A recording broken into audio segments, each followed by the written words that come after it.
Thank you, Mr. Chairman, and I'm grateful for all of the work that has gone into this bill, and more particularly for the discussions that I have had with Chairman Westerman in developing this legislation.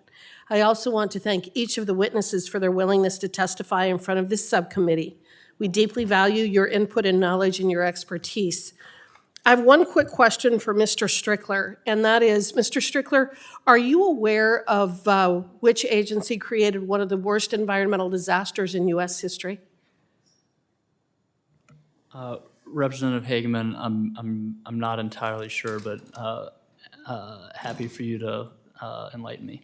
Well, it was the EPA, and the EPA blew out the Gold King mine in 2015 and released 800,000 pounds of heavy metals and other things into the Animas River, turning the Animas River yellow. And in doing so, they destroyed hundreds of miles of rivers and fisheries and wildlife and other things down in southwestern Colorado and in the remainder of the Animas River.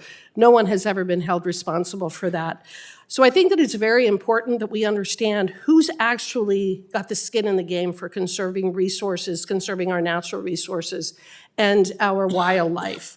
Wildlife habitat, water, and resource conservation is extremely important to the state of Wyoming. Almost a year ago, we had the privilege of hearing from Director of Wyoming Game and Fish in this subcommittee as we spoke on my bill, the Grizzly Bear State Management Act.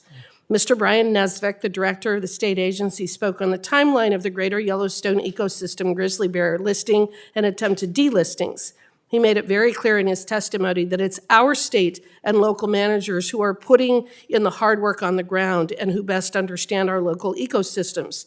In fact, Wyoming has spent over $59 million on grizzly recovery, whereas the U.S. Fish and Wildlife Service has spent only in the thousands. States have the responsibility, expertise, and incentives to conserve the species within their borders. And in fact, many states take an outsized role in managing of listed species. One of the things that we discussed as we were going through the bill for the grizzly bear delisting is how the Endangered Species Act actually works. And it is the states that do so much of the heavy lifting in terms of protecting our wildlife. Like in my home state of Wyoming, the Greater Yellowstone, grizzly bear, the gray wolf, et cetera, have been highly successful, but that's because of state management.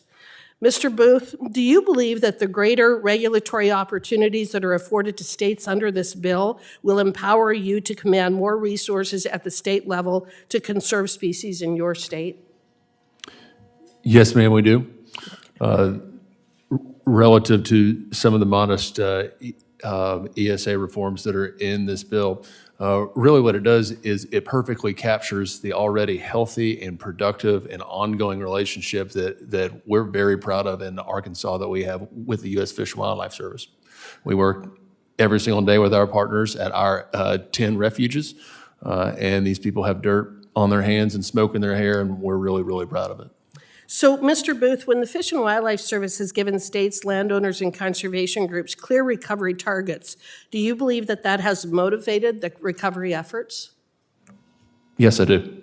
And when those recovery targets have been met, but yet it takes even perhaps years to get regulations in place or a delisting to occur, how does that affect states and landowners' incentives to invest in recovery efforts?